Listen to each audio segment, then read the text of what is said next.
Welcome to E360 TV, the live streaming and on-demand destination for influential voices and enlightened audiences. We offer trending, grassroots, and purpose-driven content across a diverse range of interests. E360 TV is more than just watching programs. We offer the ability to interact with live shows connecting audiences to real, authentic influencers and storytellers while streaming to millions of devices.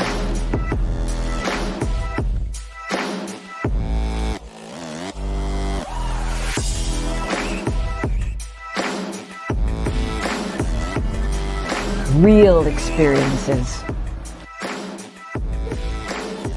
Raw conversation. One destination for it all. E360 TV. 5 years ago, the Power of We Symposium was created to provide a platform for kids from all sectors where they could have a safe and comfortable environment in which to share both their joys and concerns. The Power of We Symposium is proud to have served over 250 kids throughout Romania when we took our mission global back in May of 2023.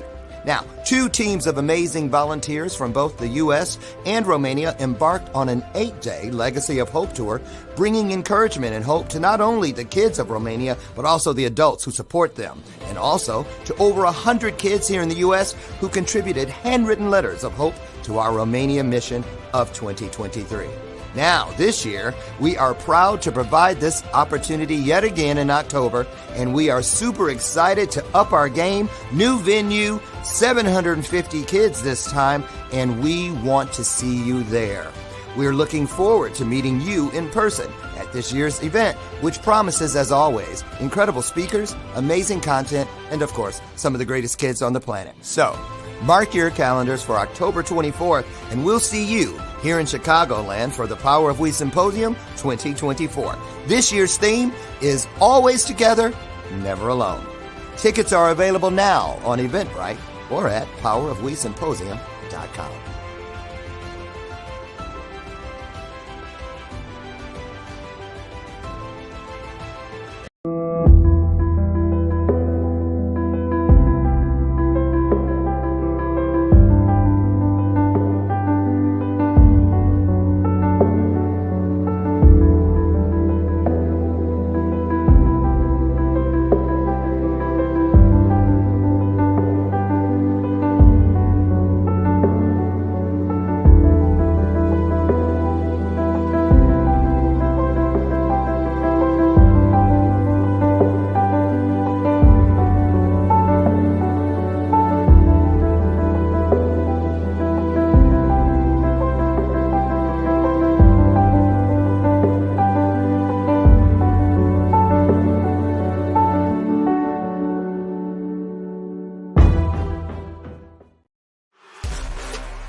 empty.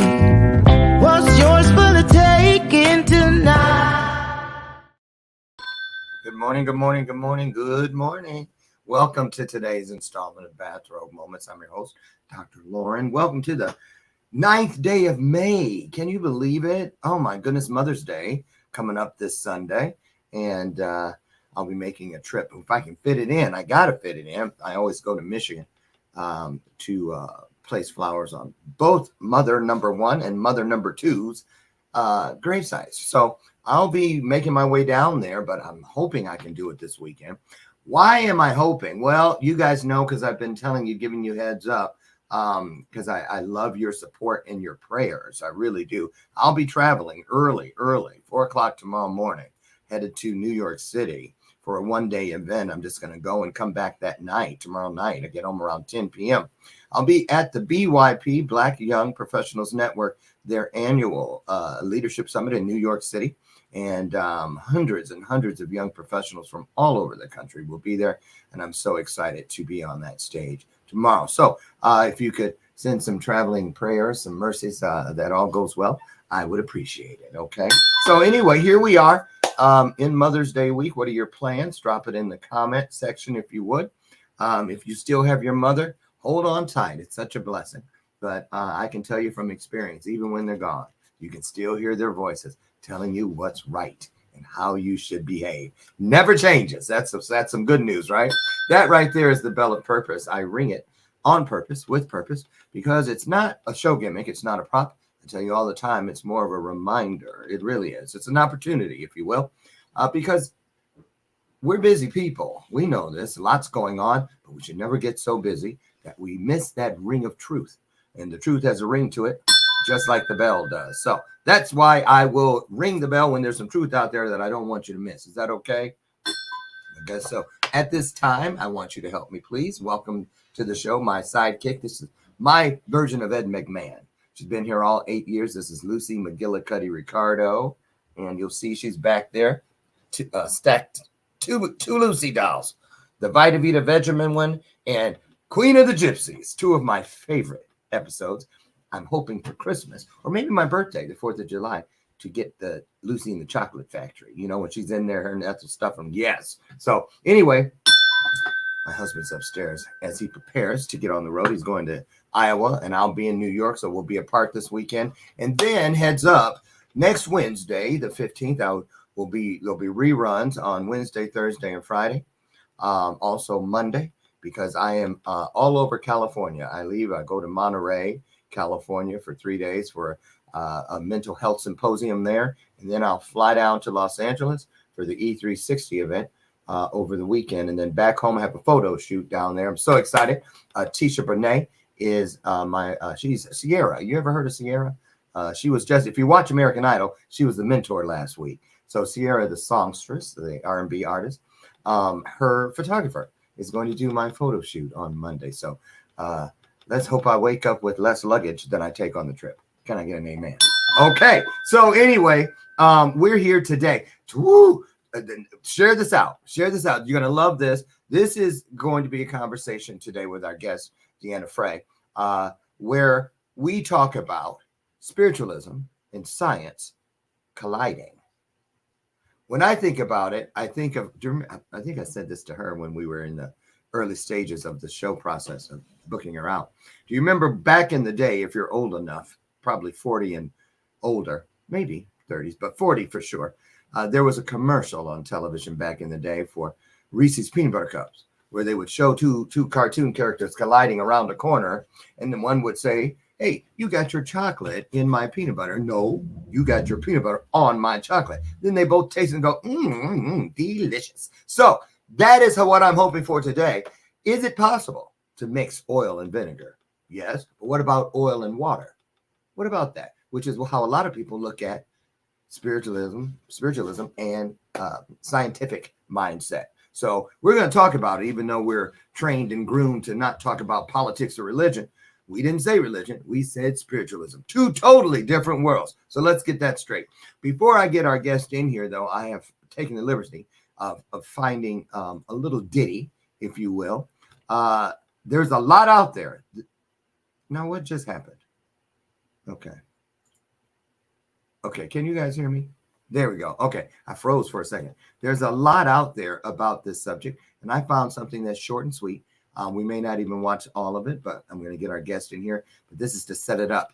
What they're saying. Why is it so hard? Why is it so hard or so difficult for scientists to believe in a higher power? Why indeed? Let's take a look.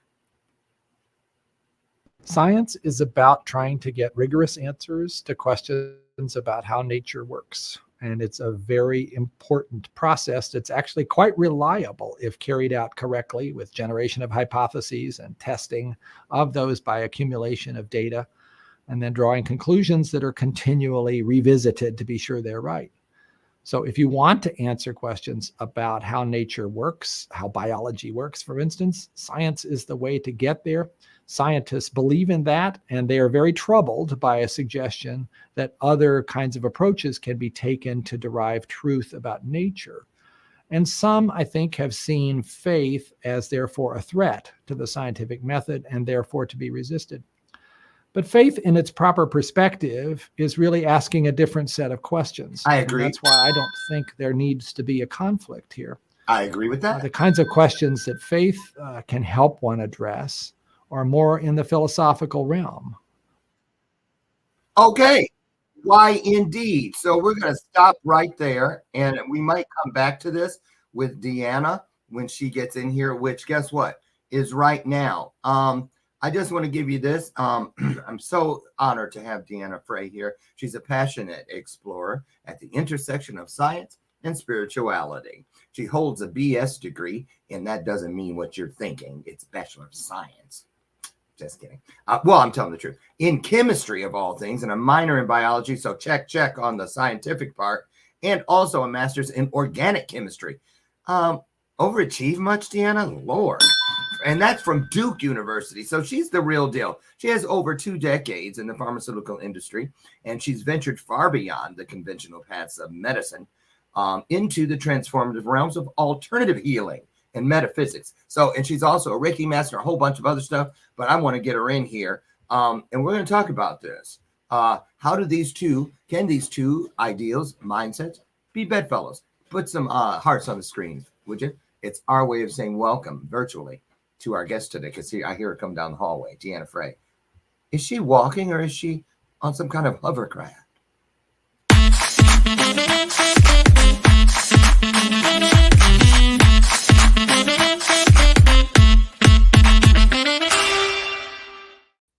DEANNA Frey. Hi there, Lauren. How are you today? I'm doing good. How are you? I'm awesome. First off, thank you for being here.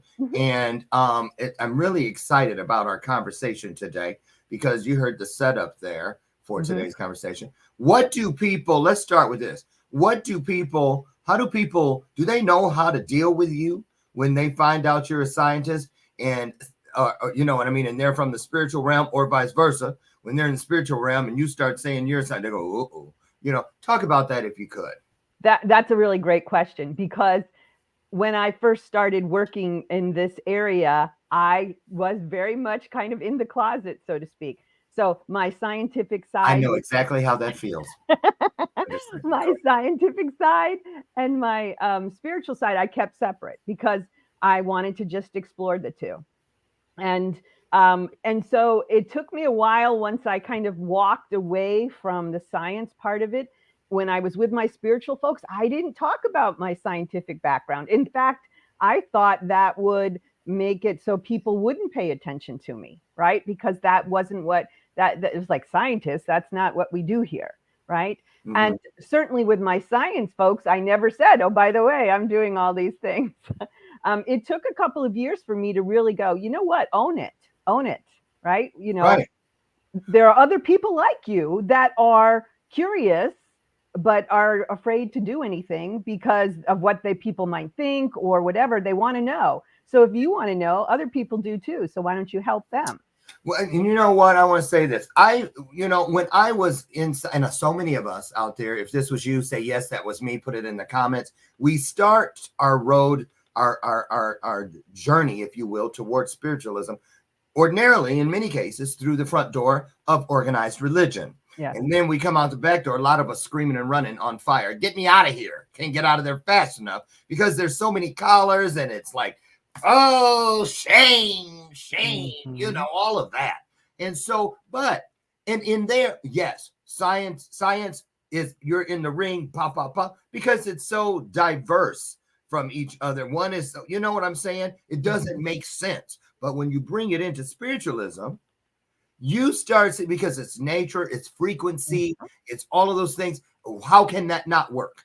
So that's what I love about this conversation. Spiritualism and science, how they couldn't be bedfellows. So did you start in a religious background, or did you come from a family of science thinking people who were like Big Bang? Nope. So a little bit. Well, it's definitely the religious. So I certainly had a strong religious background, and not only that, I got to see a variety of religions, not just this traditional Christianity. I was brought up a Congregationalist, which isn't even a thing, I think. I was gonna say, what is that? Yeah, exactly. It's basically, it was in New England, and it's kind of the original, I guess the closest thing I would say is almost the original Puritan kind of religion, because it's from New England. It's that old school. It's not around anymore. It's now UCC, and I've kind of like, is it kind of like Quakerism? Nope, not that tough. So what? So give us color it in for us a little, because I've never had anybody tell me about this. The closest I would say it is, and that's why I ended up when I moved to North Carolina, was Methodist. It's just a very it's kind of a very no frills thing. So when I grew up, there was kind of two religions in town for the most part, and it was very small town. So there was Catholicism, there was Catholic, and then there was the kind of more Protestant era, which was Congregationalist, which just means that things are very no frills. So the Catholics were having all the fun. Mm-hmm. And then the Congregationalists were like, God, they're lucky. Well, you know what I mean? Because I was Seventh-day Adventist. I was raised Seventh-day Adventist. So we couldn't dance. There was no makeup. I couldn't watch cartoons. I couldn't play cards. I couldn't have BB guns or water pistols. None of it. My aunt would sneak me an Archie comic book every time she'd come from Chicago to Michigan. But that was about the extent of it. And I remember being a little bit resentful. I'd smell bacon across the street at my friend Tracy's house. And yeah, I stole a couple pieces and tried it. But then I also cried and went and admitted it because I thought I was about to burn in hell. You see what I'm saying? So, okay. So anybody in your family have this background in science like you, or were you the first? So I have my great grandfather, actually, he wasn't a scientist, but he was an engineer. And he's one of the people that helped to invent the car battery. Like the original car battery back in the day when they used to crank the car to get, I remember. Yep. So he was one of the people that helped to was on the patent for that, or he should have been on the patent. Anyway, helped to discover it. So I do have a background like that, but he wasn't in my life very long. So a lot of it's just my natural curiosity. I like to watch various shows. I think my family encouraged me. Okay. To watch stuff. My grandmother, for certain. I grew up on Jacques Cousteau. Oh my goodness! Oh, I haven't heard that name in a month. Isn't that amazing? Yeah. I love it. Yep. Remember those specials he would have? Yep. So while other kids were playing, Marlon Gibbons. Yes. Mutual of Omaha's Wild Kingdom. Yep. I love those two guys. Exactly. Yeah. So while other kids were growing up and playing kind of dolls or firemen or whatever, I was out playing, like anthropologist or digging up archaeologist or pretending to be this biologist. I mean, I was always playing scientist because I was just curious about everything. So in other words, you were, as you all know, because when we were kids, she's describing what we refer to as a nerd. Oh, yes. Okay, so let's just get that out there. Okay, and I was jealous because I always thought they were smarter than God, the nerds. I was really secretly jealous. I think we all were. But let me ask you this: when you got into like college, because you went to some wonderful, wonderful schools, and I know in the college world, kids get together, young people, and they bounce a lot of ideas and stuff. It's very open, and you're able to really express yourself sometimes for the very first time without there being repercussions or that sort of thing. So what was the how do you remember when these two worlds started nearing the collision point for you, that intersection you mentioned in your bio? Many, many, many decades later. It wasn't anywhere in school. So in college, nothing about it? Nope. I'm always curious though, always. So that is probably one of the things that allowed me to even step into it, was I always had a healthy curiosity of it. If I was looking at, if I was watching movies or seeing things, I always wanted to listen to them. One of my favorite shows was In Search Of. I don't know if you ever remember that, right? I used to love that, right? So I'm always curious. I always wanted to know more. But I didn't really start pursuing anything until after I'd been in pharmacy, in science position for like 20 years. Yeah. Now I'm gonna say this. I didn't go as far as you with all the organic chemistry and all that, but I did take in high school ornithology and all of the other sciences, the chemistry, the physics, and I loved it. Mm-hmm. And what I loved about science, especially life science, was when it blended with real life activities, where you could get into it and get under the microscope, or even remember when we dissecting the cat and the frog and all of that stuff. Remember that? And that part was missing from my religious experience. Mm-hmm. I mean, it was all, you know what I mean? It was root. It wasn't interactive. It wasn't immersive enough for me. There were fun things at church and whatnot, kid things, but that true connection with nature was not there. So, what was it that was beckoning you that made you say, oh, maybe? Because I can see science-minded people peeking around the corner into the world of spiritualism, like holding a mirror up to look around the corner because they don't want anybody to see them. Traitor, what are you doing? You know what I mean? What was the thing that made you say, well, wait a minute? Because did you believe in anything higher than yourself when you were strictly scientifically thinking? Yes, absolutely. I always felt that there was something bigger than me. Giving it the definition, I struggled with the various religions of how they put them together, but I definitely always believed that there was a higher power, that there was something that came together, however you wanted to describe it. I didn't formalize what it had to be like. Do you think a lot of scientists or science-based people that work in those industries, those fields, do you think a lot of them secretly are closeted like you were? Like they have an idea of something greater than them, but they don't want to be open about it? Like there's some kind of stigma attached to it, like you're not a real scientist. Is it changing, or is that still pretty much the way it is? You're one or the other. I think it's changing a bit. I think I've seen there's a good dichotomy depending on like people that have families, they want to raise their children in a kind of religious background or whatever. So they do the things, whether they believe all of it at their heart, I don't know, right?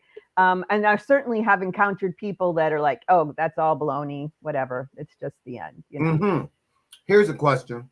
Because I remember I used to run from them when I lived in Hollywood, California. Well, because there was a big thing up the street on Hollywood Boulevard. Speaking of Scientology. And I remember one time they have this thing on Hollywood Boulevard where you can go in for a free assessment. And then that was a trick, because that was 5 hours they had me captive. It took me to a place in a bus and I couldn't get out. Right. So, but when you hear a lot of people hear Scientology, they think, oh, those are the people that have blended science and spiritualism. But that's not true, is it? No. Why do you think so what do you feel about, let's just go there for a second, because you're a scientist and they are Scientologists. So how different is it from, you know what I mean? It seems like it'd be a perfect fit for someone like you. I don't know about it well enough to be able to speak very well, with too much. So it didn't make you it wouldn't make you curious because of the name alone? Like, hey, is that the place for us who want to believe in? I looked at it. I looked at it a bit and just kind of went, yeah, no. There are parts, even as my spiritual journey now, where and I'm much better than I used to be. But when I started, it was like, yeah, I'm not ready to embrace that yet. I'm just Wasn't that L. Ron Hubbard? Yeah. I think it was. Dianetics and all that. So he Yep. brought in some kind of a scientific platform and blended it with something else. I know they give up all their earthly belongings and whatnot. And because I would, yeah. So, okay. So let's go into this. What about resistance from your family? Or, you know what I mean? Yeah. Talk about that.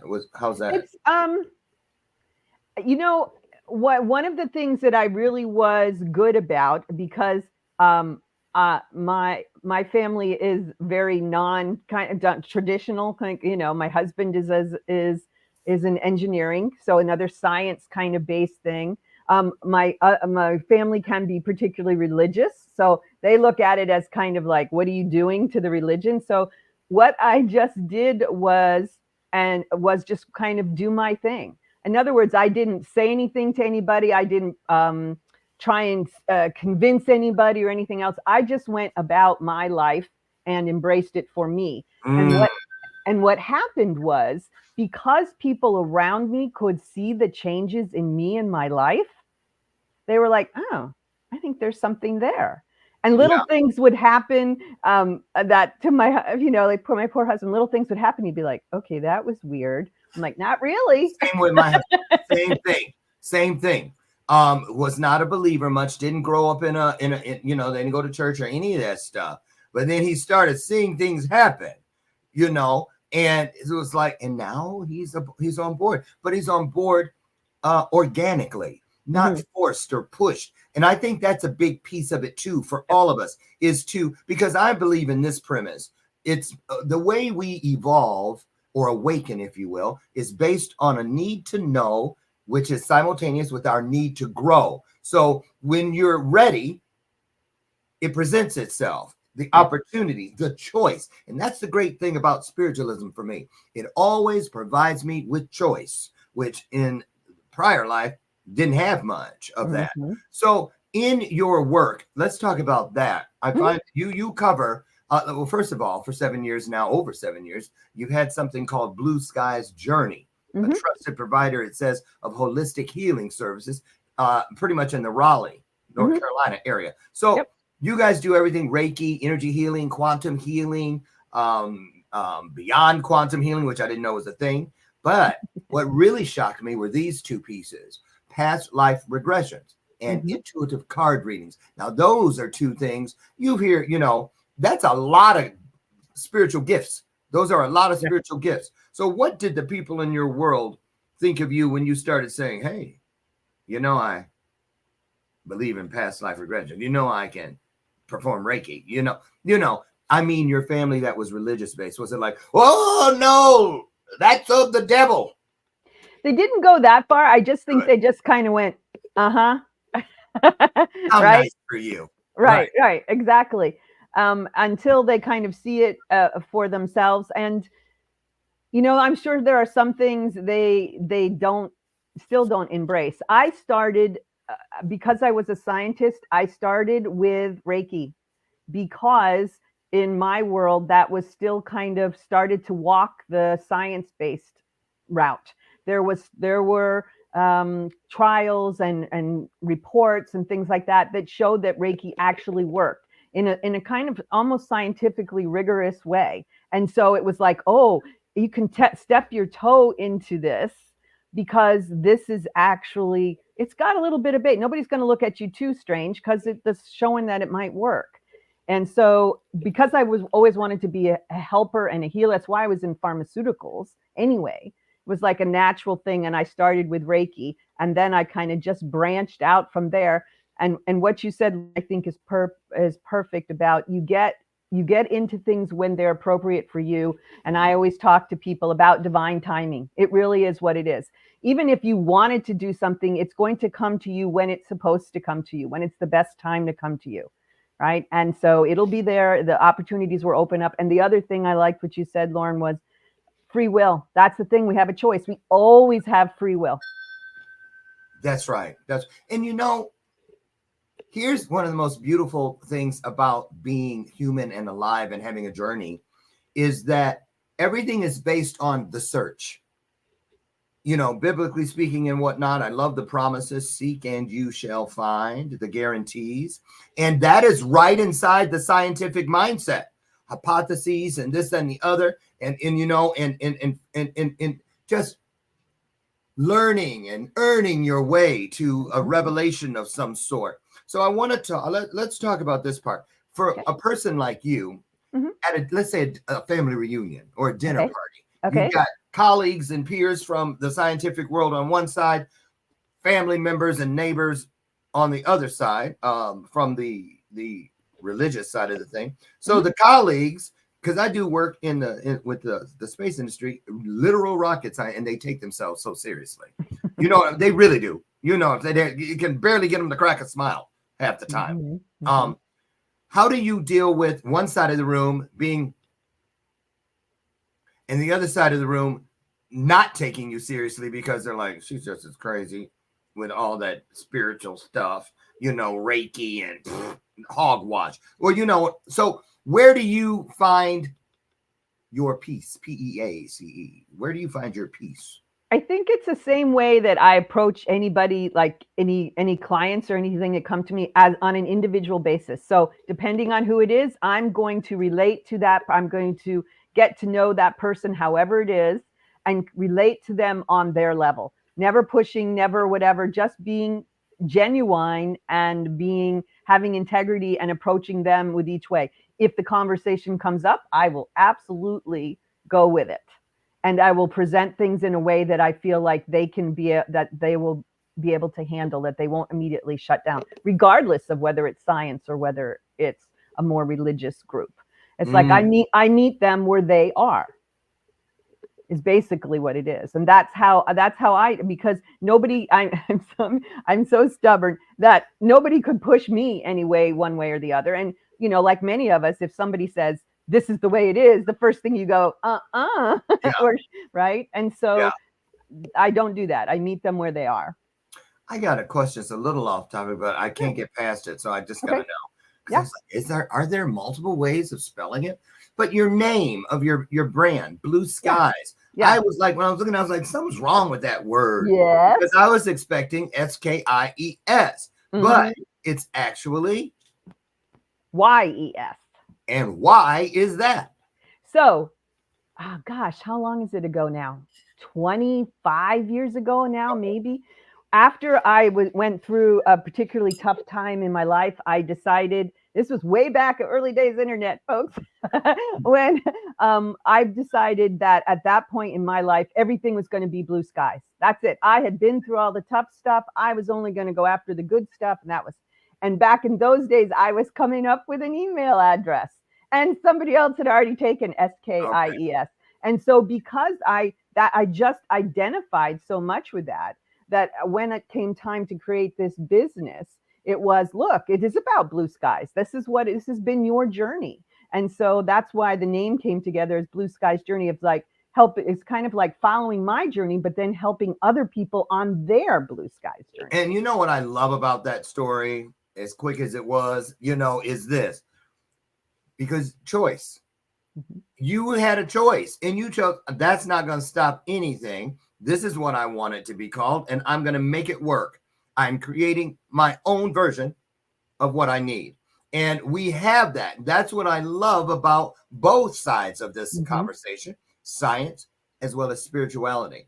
So what were the first changes that you noticed, if you can remember, where where it turned from two separate cones, chocolate and vanilla, if you will, into the swirly one? You know what I mean? Where it just worked. It was balanced. It made sense. It all started coming together. Anything stand out about that season of your journey? So I always tell people, like my students and clients, that I know exactly when I started, because I had a good friend and I had always wanted to get a reading, a psychic reading, etc., from somebody. But as a scientist, I didn't trust it, right? Because you see so many things that say, oh, they just read you, they look at you, they don't really know anything. And I was like, how do I know what's real or not? My friend had readings, and I knew her well, and I said, you know what, I can trust her judgment. And so as it turned out, she had a kind of reading party at her house. So it was a group reading with people that I knew that neither of us knew, with her family members and some other people that I knew as well. And during that reading, it was very interesting because at one part of it, the person who gave the reading told me stuff that was so out there. I was like, are you kidding me? However, when they read everybody else, I knew exactly what they were talking about. So I knew they were right on. Okay, so let me ask you: when Yeah. you went to this this group reading, Oh, why did I see you considering wearing a big floppy hat, big dark sunglasses, and a raincoat, a trench coat, so nobody would see you going in or out? Was it something you struggled with even showing up to that type of a thing? Not really, because the family members I knew and they were all on board with that. I mean, they were open to that. It's not, but I certainly didn't run around and advertise. So, by the way, I'm going to this reading. And the thing that was interesting about it is we were sitting in a circle, and I was directly next to the reader, and she started to go to me to read, and she went, "Nope, you're last," and she went and did everybody else. And now, and I was like, okay, what's that about? Is there, Right. am I putting off this vibe? Are you afraid you can't read What me? was that all about? It was about the fact that she knew she was getting the message that I wouldn't listen until I had gotten proof. And so she read all the other people, and everything they said, I was like, oh, I know that's true. And I know you didn't know that was true. And it was like life things, right? It was like things that I knew that were going on in their life that you couldn't pick up from them. There's no way you could have known anything about it. Yes. And so she needed to do that. And so that when she got to me, which was like, you're going to be doing kind of more spiritual things, I'm like, yeah, I don't think so. But now I know you're fake. Yeah, exactly. But had she done that first, I would have been like, okay, I'm tuned out. I'm already. You might have even left. Yeah. You might have even left. Let me ask you this. When people, because we actually have three components. We have spiritualism, we have science, and we also have organized religion. Right. And some of the things in organized religion are definitely a part of spirituality. Faith, for instance. Mm-hmm. So when you were talking, it reminded me when you were saying how, a scientific mindset usually is based on where's the proof? Mm-hmm. Undeniable proof, unrefutable proof, proof, and more proof. And that kind of pushes the idea of faith off the table, because faith is the proof of something knowing something without any proof, right? Believing something without any proof, zero. Mm-hmm. So how did you approach faith? Did you walk? This is what I picture. I picture scientists when it comes to faith, like Michael Jackson and that gang member in the Beat It video. And they had the knives and they were moving around the circle like, come on, I dare you. Bring it, So how did you bring faith into, and how do you maintain it? You know what I mean? Mm-hmm. When the science is like, prove it. Right. But then the spiritual side is like, I just know this to be true. So I approached it a couple of different ways. The first way was to really kind of get me started was, what if it were true? What if it were true? I mean, if it, what would happen if you believe that? Is it going to hurt anybody because you believed such and such a thing? Is it doing anything to anybody else but you? No. What if this is actually true? And I think, I really believe that part of my purpose here is to kind of blend these two together, to be able to talk to the people that are like, I'm not sure I believe on the fence. Yeah, because my team, I call them my spirit team. We haven't talked about this, but it's kind of like the guides that I have, the angels I work with, whoever, my intuition, all of it. Know that as the scientist, I need some proof. And so they're really good about giving me proof. So for instance, if I'm working with Reiki, for instance, when I first started working with it, I couldn't really tell much of anything. On my end, I couldn't tell that it was working. There was not some way that I was like, oh, there it is. Absolutely. I was not one of those people that felt it. So I Right. had to go, okay, I don't know if it is or not. Let me just do it. But I would get feedback and I wouldn't say anything. And I would get feedback from the other people like, oh my gosh, that's so much better. It feels like you just left a heating pad on my knee. Oh my gosh, it's so much, right? So I constantly get that feedback back. And so it's been part of my journey, just like you said. What happens if you can't tell? I can't tell half the time. All I know is I just step out and do it, and I get the feedback, whether it's working or not. I just have to walk in faith that it does work. Right And if there. it doesn't, it doesn't. But I get stuff back from people that it does. Because a good scientist is skeptical. Right.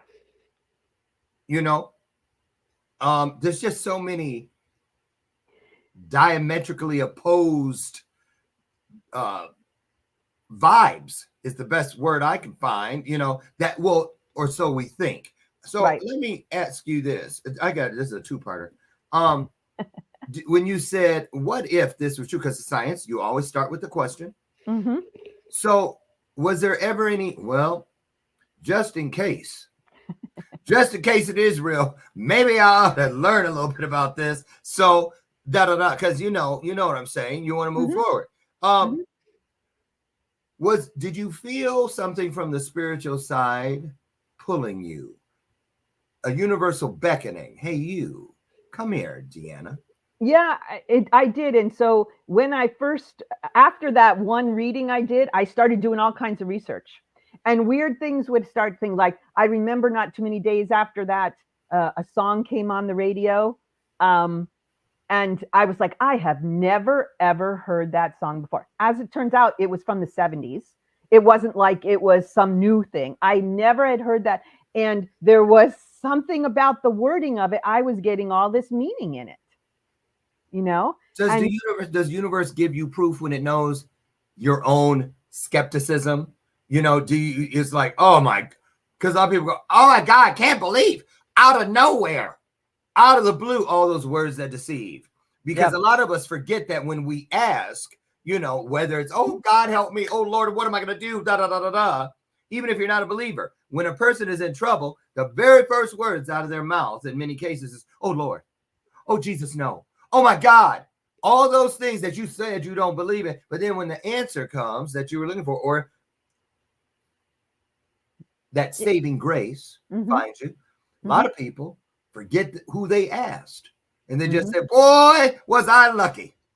Yeah. Man, I can't believe I came close. I almost didn't get through that. And they abandoned the opportunity to say, well, wait a minute. What if? Just like you did. Now, here's the one for you, Deanna. I'm so anxious to ask you this. Because you mentioned you have students and stuff, right? Yeah. So I imagine you have spirited conversations, if you will, more so than debates all the time. Because you have to be careful what you respond to or what you put out. Let's talk about the fear that Christians and a lot of people have regarding AI. And then the science side, because I'll tell you where I stand on it. I'm like this. I love what AI can do for me already and steps it can save, but I also know that it does not possess a soul. So therefore, I don't allow AI. Like if this is one of my divine things that I'm working on, or a project, or anything that is, I consider it's coming through me on its way to the world. I don't let AI have its DNA, because it has none, or fingerprint all over. It can help me from beneath, but this must stay pristine. So what kind of conversations have you had, or do you have with people now about AI when they talk about, oh, it's going to take over the world, this, that, and the other, the robots are going to run us and all of this? As a scientist, but also a believer, a spiritualist, how do you have that conversation? That's a good question, because I am still debating that within me, right? Because there is that higher, I mean, obviously there's a higher self, and a higher power, well, a higher self too. There is the greater thing, right? And so there is that greater power that oversees everything. But I also am well aware that we have free will, that Earth is one of these interesting places where we can make the whole place tank if that's what we end up choosing as humanity. So there is that part of me that looks at AI and does exactly the same thing. Said this has tremendous value. It offers a lot of help in a lot of ways. But just like so many other things that humanity touches, we can turn it into something that isn't good. Right. And so that's on us, not on AI itself. Where do you see it going? You know, it's interesting because I'm that nerd. I love science fiction, right? And so there's part of me that goes, well, how much of this is going to, I mean, there's a lot of AI that answers questions, you know, that learns along the way. That's the whole point, right? Sometimes now, if you call a particular helpline or something like that, it's hard to know which one you got, right? Because it's so good. So if it's learning all that way, then it can learn, not only can it learn all the good things about us, but it can learn all the not so good things. There it is, ringing the bell. So again, it's not good or bad other than how we make it. And do I divine front end of it? Yeah. And do I think is the divine going to step in and do anything about it? I don't know, but honestly, the idea is that we're here to have our journey and learn something. So if that's our lesson, the divine may not, because like, okay, that's what you chose. We have free will. That's what you chose to learn. I remember back when Alexa was new. So you got to be careful. She's got us on eggshells. Here's an idea. See what I'm saying? Girl, Alexa, Alexa, play the news from NPR. Alexa. At a time Oh my Lord. Alexa, stop. No. See what I mean? Okay. I will not create the routine. Thank you. That was From not NPR News in Oh, Washington. Alexa. New York criminal trial resumes today of former President Donald Trump after a one-day Alexa. break. Alexa. Alexa. Stop. See? That's what I mean. We walk through this house because we have them everywhere. And we'll whisper something in the living room and they'll all answer. All through the house, like they have supersonic hearing. And then it used to be, they'd say, oh, ask her questions because it'll make her more, see, I'm whispering, so you got me, I'm a prisoner in my own space. It'll help make her smarter. And we used to do that. But then next thing that happened was I'm just walking around. She used to scare the crap out of me, minding my own business. Want to hear a joke? I was like, who said that? Leave me alone. Right. And I used to threaten, keep it up. I'm going to cut your cords off and put you in a garage sale. Your choice. Right. But then things like this, something I had to say something. My husband was sleeping and I was talking to the one in our room. And so I went, Alexa, set alarm for da-da-da. And she went, okay, your alarm is set for that. I was like, oh my God, Alexa can whisper. It's pretty cool. I got to tell you, Lauren, I have none of that in my house. Why? Why? I think it's more about a privacy issue, not about the fact that. Do you think they're listening to us through it? Absolutely. And what I mean by that is it's been shown that they are collecting it's part of a data collection process.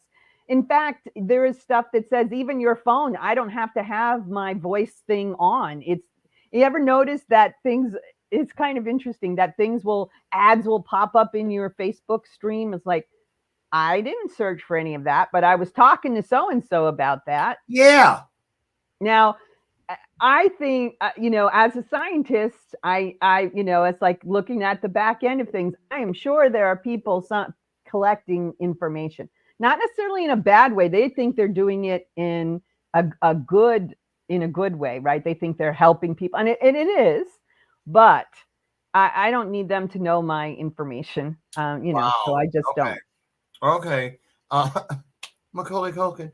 Let's talk about the people that you serve in your business, Blue Skies. What makes them different? Or what is it about you and your work?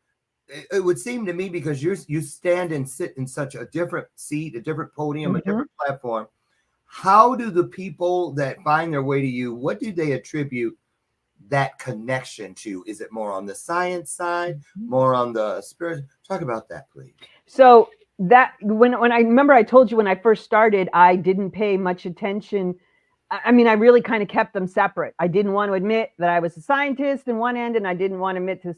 So when I first started my business, I really didn't mention that I was a scientist at all. I was just out there as everyone else. And then I managed to put one thing in there. And then I ended up having people come to me and say, you know, I saw in your bio or in your about that you were a scientist. And I just put the slightest thing in the beginning. And that's what made me come to you. And then I was like, you know what, girl, you have to own this, because the people who have already embraced spirituality have already embraced it. There are people that are on the fence or want to, or are curious and want to evolve, and they want to develop themselves and their own spiritual growth, whatever that is. But they're a little concerned. They've seen all the stuff on television. They don't know what it is. You know, they're not sure they believe it. They need somebody that they feel that they understands them, that comes from that place of science. If you're a scientist and you can do it, then why can't they? So they give me a chance to talk with them. It gets them in the door. I have had so many people come to me and say, I did this because you were a scientist. I came to you because you were in a chemist or pharmaceuticals or whatever. I have a lot of that come in. So that's a lot of what, and so I finally owned it. At first I was keeping in the closet, right? Yeah. So separate. But then I realized that my purpose is to help those people who want to grow, but aren't sure where to turn. Just like me. I was like that. I wasn't sure what I trusted and what I didn't. So to have somebody that's walked that walk, it's like, oh, okay, I think I can listen to you now. I can at least listen. Do your science, I'm so out of my league in your world. Do your science buddies, I'm interested in this piece, you know, because in science you have, you know, the theory of relativity, the theory of that, the law of this, this effect, that effect, boomerang effect. But there are ones that are in the spiritual world that speak as if they're science based. For instance, the law of attraction, which is frequency based. The domino effect, the ripple effect, the boomerang effect. And I categorize effects just like I look at them just like I would a law. It is a thing. It is there. It is has a place and a meaning and a reason. It's like a surfboard that carries us somewhere. So how do people in the world of science that you've known or currently know, what do they think about when they hear the term law of attraction? Are they like, hogwash? Or do they believe it because it's framed as if it were a scientific theory? I think they look at it as kind of graduated. In other words, absolutely, there's a law of it. Think about if you put two magnets together, right? Exactly. That's an attraction. Mercury, so the they way can Mercury. Exactly. They can see it, right? On a physical level, yes, there's a law of attraction. There it is, right? Now, do they keep their mind open enough to think that there might be more to that? That's got to be where they come from. And in theory, as a scientist, the whole point is to keep an open mind. You don't start with you don't already know the answer before you start, right? If you already know the answer, then there's no point, right? So if you approach all of this stuff like, nope, this is the answer before you even start any of the testing or the belief or any of it, then there's no open mind there. So generally speaking, you look at scientists with an open mind. It's like, okay, but I need some convincing.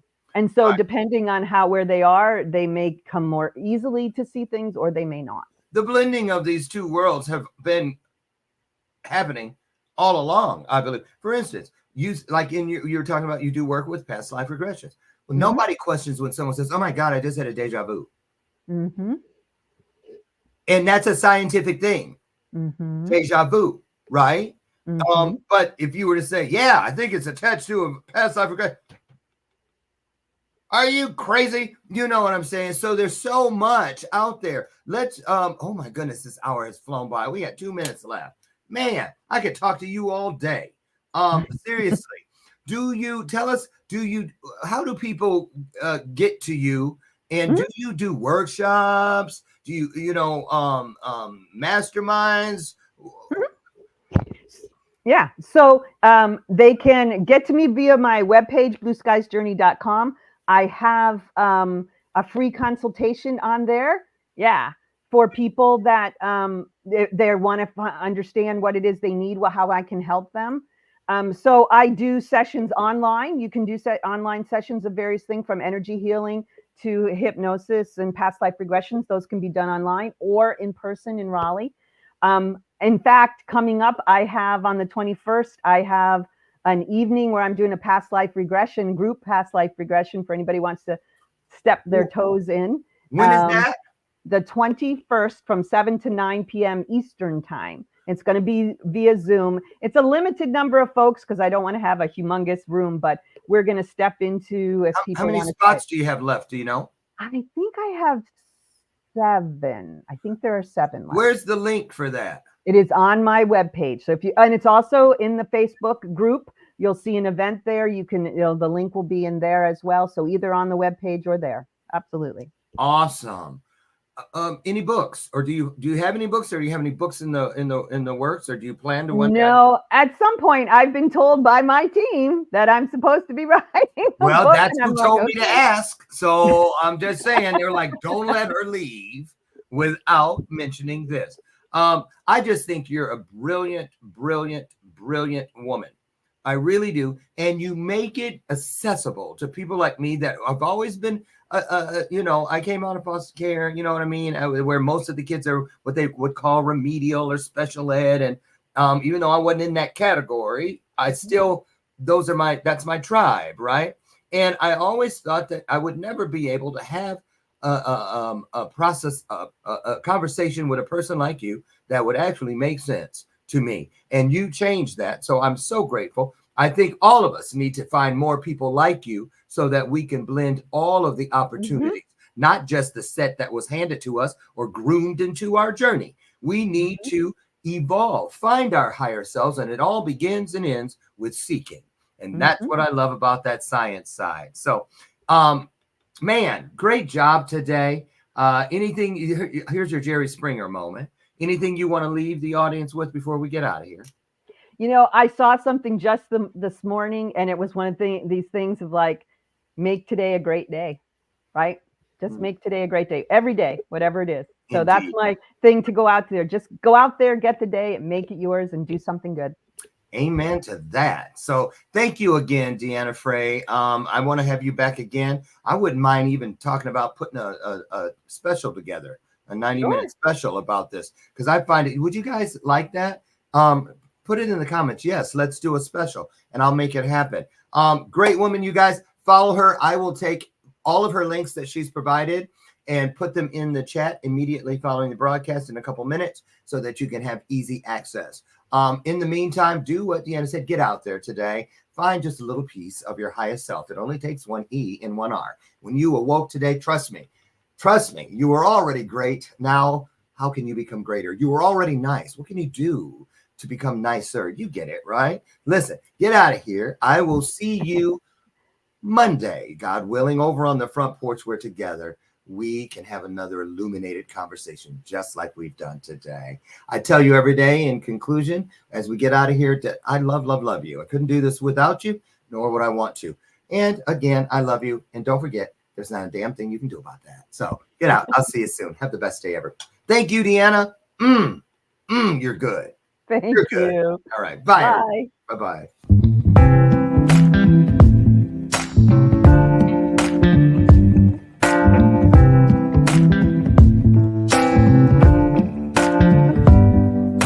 Show me your soul. Baby, I'll show you mine. Show me your soul. Honey, it's way past time. How expensive do I have to be? Need I spell it out before you get it, baby? Show me your soul. And honey, I'll show